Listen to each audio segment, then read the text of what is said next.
होतं, पण बघा आता अचानकपणे सर्व काही परिस्थिती बदललेली आहे। तमिळनाडूच्या राजकारणात आज एक असा इतिहास लिहिला गेला की ज्याची कल्पना कदाचित 2 वर्षापूर्वी कोणीही केली नव्हती। साऊथचा सुपरस्टार, कोट्यवधी दिलांची धडकन थलपती विजय यांनी तमिळनाडूच्या मुख्यमंत्री पदाची शपथ घेतली आहे। चेन्नईच्या रस्त्यांवर कार्यकर्त्यांचा जल्लोष आहे, फटाक्यांची आतिषबाजी सुरू आहे। पण या आनंद उत्सवाच्या मागे एक भीषण वास्तव दडलंय का?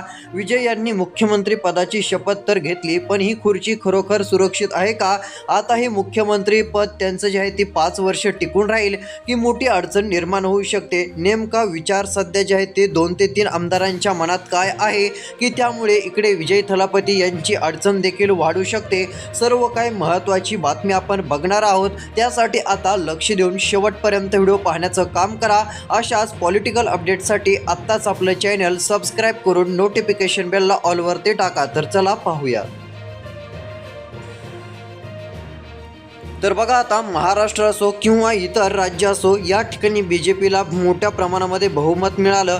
तमिळनाडू एक असं राज्य आहे की त्या ठिकाणी कधी काय होईल, कधी कोणाची सत्ता येईल हे सांगता येत नाही। बघा त्यातली त्यात आलेल्या माहितीनुसार आता तमिळनाडूमध्ये अख्खी सत्ता जी आहे ती बदललेली आहे। आधी ज्यांची सत्ता होती त्यांची सत्ता आता राहिलेली नाही आहे। सध्याची परिस्थिती पाहता थलपती यांचा मोठा विजय आपल्याला बघायला मिळत आहे। थलपती यांनी मुख्यमंत्री पदाची शपथ देखील घेतलेली आहे। बघा आता आलेल्या माहितीनुसार वेगवेगळे अपडेट पण समोर येत आहेत, कारण शपथविधी त्यांचा झाला, पण आता हीच शपथ त्यांना घेण्यासाठी मोठी तडजोड करावी लागलेली आहे। लवकर काही त्यांना जे आहे ती बहुमत जास्त मिळत नव्हतं, कारण की सर्वात मोठा पक्ष तमिळनाडूमध्ये त्यांचा ठरला खरा, पण त्यांना काही जागांची गरज होती, काही आमदारांची गरज होती, पण त्यांनी जे आहे ते मोठ्या कठीण परिस्थितीमध्ये जुळवाजुळव केली आणि आमदारांची संख्या वाढली। पण आता जेवढे आमदार पाहिजे होते, कारण सत्ता स्थापनेसाठी आमदार जेवढे लागतात तेवढे तर त्यांना मिळाले, पण त्याच्यापेक्षा थोडी अजून गरज होती, पण ते आमदार मिळाले नाही। कारण जरी सत्ता मिळाली असली तरी सरकार हे पुढे पण 5 वर्ष व्यवस्थित चालाव यासाठी जास्त आमदारांची गरज असते, कारण की कोणते आमदार कधी कोणता निर्णय घेतील आणि सत्ता स्थापन जरी झालेली असली तरी काही आमदार जर सोडून गेले तर मोठी अडचण निर्माण होऊ शकते। यामुळे त्यांच्याकडे अजून आमदारांची गरज पाहिजे असं थलपती यांना पण वाटतंय। पण आता सध्या तरी सत्तेचा जे आहे ते आपल्याला मोठ्या प्रमाणामध्ये सध्या चालवता येईल अशा परिस्थितीमध्ये तरी आमदार त्यांच्याकडे नाही आहेत। पण एवढं आहे की जर हेच आमदार त्यांच्याकडे टिकून राहिले तर त्यांची सत्ता ही पुढची 5 वर्ष राहील। पण बघा राजकारण आहे, यामध्ये मोठा बदल देखील होत चाललेला आहे। बघा विजय यांनी मुख्यमंत्री पदाची शपथ तर घेतलेली आहे, पण ही खुर्ची आता सुरक्षित आहे का? कारण समोर येणारी आकडेवारी अत्यंत धक्कादायक आहे। फक्त 2 आमदारांच्या एका चुकीचा निर्णय आणि विजय यांना मुख्यमंत्री पदाचा राजीनामा देखील द्यावा लागू शकतो। आजच्या या विशेष व्हिडिओमध्ये आता सविस्तर अपडेट या ठिकाणी आपण सांगणार आहोत, यासाठी तुम्ही लक्ष देऊन आता राहिलेला व्हिडिओ पाहत चला। बघा नेमकं काय झालेलं आहे। विजय यांचा हा विजय दिसायला जितका सोपा दिसतोय तितका तो अजिबात नव्हता। तमिळनाडूमध्ये विधानसभेचा निकाल लागून 6 दिवस उलटलेले होते, तरी सत्तेचा तिढा सुटत नव्हता। थलपती विजय यांच्या TVK पक्षाला 107 जागा मिळाल्या, पण तमिळनाडूत सत्ता स्थापनेसाठी 119 या मॅजिक फिगरची गरज होती। विचार करा, स्वबळावर सत्ता स्थापन करण्यापासून विजय फक्त 12 पावलं दूर होते, पण ही 12 पावलं गाठताना विजय यांच्या नाकी 9 आले। काँग्रेसचे 5 आमदार, CPIचे 2, CPMचे 2, VCKचे 2 आणि शेवटी IMUMLच्या 2 आमदारांची जुळवाजुळव करताना पडद्यामागे नेमकं काय राजकारण घडलं हे आता हळूहळू बाहेर येत आहे। 107 वरून 120 पर्यंत पोहोचण्यासाठी विजय यांना प्रत्येक लहान पक्षाच्या अटी मान्य कराव्या लागलेल्या आहेत। पण प्रश्न हा आहे की ही खिचडी आघाडी किती काळ टिकणार? कारण की सध्या जर पाहायला गेलं तर एका पक्षाने त्यांना साथ दिलेली नाही, तर बरेच पक्ष आहेत, पण प्रत्येक पक्ष हा आता टिकून राहणं गरजेचं आहे। जर आता इकडे तिकडे जरी कोणत्या पक्षाने निर्णय घेतला तर थेट सत्तेला जे आहे ती सुरुंग बघायला मिळू शकतं। मग सत्तेचं सध्या जी 5 वर्ष चालणारी सत्ता असते त्याला मोठी अडचण येऊ शकते। पण बघा आता राजकारण आहे, यामध्ये काय होईल हे सांगता येत नसतं असं प्रत्येक जण म्हणतो।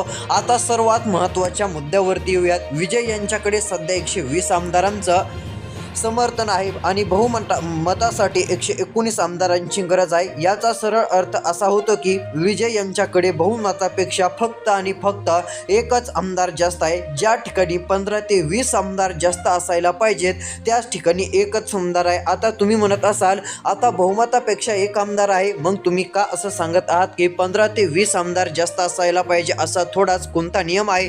पण हे राजकारण असतं, यामध्ये बहुमतापेक्षा जर 1-2 आमदारच जास्त असतील तर हे आता राजकारणामध्ये कुणाची सत्ता किती काळ टिकेल हे सांगता येत नसतं। जर त्यामध्ये जास्त अजून आमदारांचा पाठिंबा राहिला तरी 2-3 आमदारांनी जरी इकडे तिकडे जाण्याचा निर्णय घेतला तरी सत्तेला काही होत नसतं। पण आता विजय थालापती पुढे नेमका कोणता निर्णय घेणार का? त्यांच्याकडे आमदार वळवण्याचा प्रयत्न करणार का? कारण त्यांना हे तर करावंच लागणार आहे। जर त्यांच्याकडून काँग्रेसलाच जास्त प्रमाणामध्ये मंत्रिपदामध्ये किंवा इतर काही कारणांमध्ये जास्त काही सवलती देता आल्या नाही तर काँग्रेसने जर इकडे तिकडे निर्णय घेतला तर काँग्रेसचे पण 5 आमदार इकडे तिकडे जाऊ शकतात। हे पण थलपती विजयांना चांगलंच माहिती आहे। जर काँग्रेसचाच एक निर्णय ठरला तर पूर्ण सत्ता थलपती विजय यांची जाऊ शकते आणि मोठी अडचण ही थलपती विजय यांना येऊ शकते, हे पण त्यांना कळालेलं आहे। बघा, आलेल्या माहितीनुसार आता काही ठिकाणी वेगवेगळी चर्चा तर होत चाललेली आहे। जर उद्या सकाळी फक्त 2 आमदारांनी आपला पाठिंबा काढून घेतला किंवा राज्यपालांकडे जाऊन सांगितलं की आम्हाला या सरकारमध्ये राहायचं नाही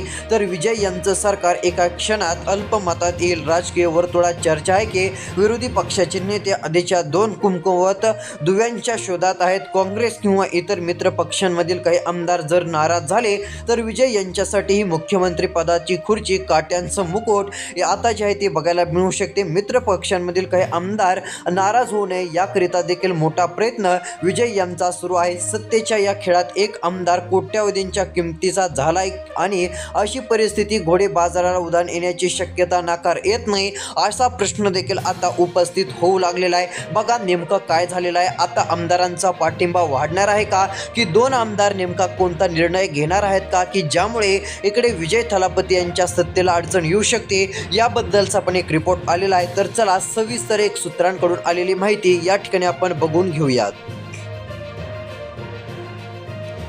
बघू शकता, विजय यांनी प्रचारात मुलींना सोनं, बेरोजगारांना भत्ता आणि मोफत वीज देण्याची मोठी आश्वासनं दिली। या घोषणा पूर्ण करण्यासाठी तिजोरीवर मोठा ताण येणार आहे। जर विजय या घोषणा पूर्ण करण्यात अपयशी ठरले तर पाठिंबा देणारे मित्रपक्ष लगेच बाहेर पडण्याची जे आहे ते आपल्याला धमकी देऊ शकतात। तमिळनाडूच्या इतिहासात पहिला तर MG रामचंद्रन आणि जयललिता यांच्यानंतर एक अभिनेत्याला स्वीकारताना जनतेने भरभरून प्रेम दिलंय। पण राजकारण हे चित्रपटासारखं नसतं। चित्रपटात हिरो एक फाईटमध्ये सर्वांना हरवतो, पण इथे विजय यांना पावलोपावली जे आहे ते आपल्याच मित्रपक्षांशी आणि त्या 2 अदृश्य आमदारांच्या निर्णयाशी लढावं लागणार आहे। दिल्लीतील मोठ्या नेत्यांच्या हालचाली आणि स्थानिक पातळीवरील विजय यांना स्थिर सरकार चालवू देईल का असा पण प्रश्न उपस्थित झालेला आहे। बघा, आता विजय यांच्याकडे फक्त एकच आमदार मोठ्या प्रमाणात जास्त आहे। त्यांच्याकडे अजून जास्त आमदार जर असतील तर त्यांचं हे सत्ता जे आहे ते 5 वर्ष जे आहे ती व्यवस्थित चालू शकते, अशी पण चालायला चालेल। पण कधी जर कोणत्या 1 किंवा 2 आमदारांनी जर वेगळा निर्णय घेतला तर अख्खी सत्ता ही बदलू शकते, अशी देखील चित्र आपल्याला तमिळनाडूच्या राजकारणामध्ये बघायला मिळत आहेत। याबाबत तुम्हा सर्वांचं काय मत आहे कमेंट बॉक्समध्ये नक्कीच कळवा। व्हिडिओ आवडला असेल तर लाईक करा, शेअर करा, चॅनलला सबस्क्राईब करून नोटिफिकेशन बेलला ऑलवरती नक्कीच टाका। धन्यवाद।